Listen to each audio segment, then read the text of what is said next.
नमस्कार दोस्तों, महाकाल न्यूज में आप सभी का एक बार फिर से स्वागत है। दोस्तों, भोजपुरी इंडस्ट्री में दो डायलॉग काफ़ी ज़्यादा हिट हुआ है। एक जिसका जलवा जारी है उसी का नाम खेसारी है, और जो दूसरा डायलॉग है मंदिर बिना पुजारी के और भोजपुरी बिना खेसारी के। ये दोनों डायलॉग काफ़ी फिट बैठता है खेसारी लाल यादव के ऊपर, क्योंकि आज के डेट में लड़कों से ज़्यादा लड़कियां खेसारी लाल यादव को गुरु मानती हैं और अपने आप को खेसारी लाल का फैन बताती है। जी हाँ, आज इसी विषय पर बात करेंगे और कुछ लड़कियों का नाम भी बताएंगे। लेकिन उससे पहले आप सभी से एक छोटा सा अपील है कि अगर आप खेसारी जी का फैन हैं तो इस वीडियो को लाइक कर दीजिएगा और वीडियो को शेयर कर दीजिएगा। साथ ही चैनल पर पहली बार आए हैं तो चैनल को सब्सक्राइब कर बेल आइकन को दबा दीजिएगा। चलिए शुरू करते हैं बिना देरी के।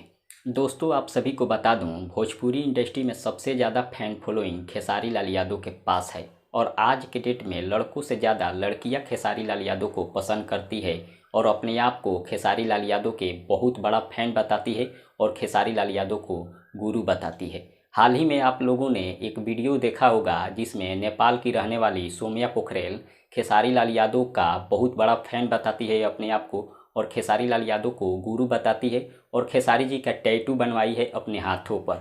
उसके बाद आपको बता दें, पश्चिम बंगाल की रहने वाली मुन रॉय, जी हाँ, इस लड़की को आप देख सकते हैं जिसका नाम है मुन रॉय। ये भी खेसारी लाल यादव के बहुत बड़ी फैन है, जो कि पश्चिम बंगाल की रहने वाली है।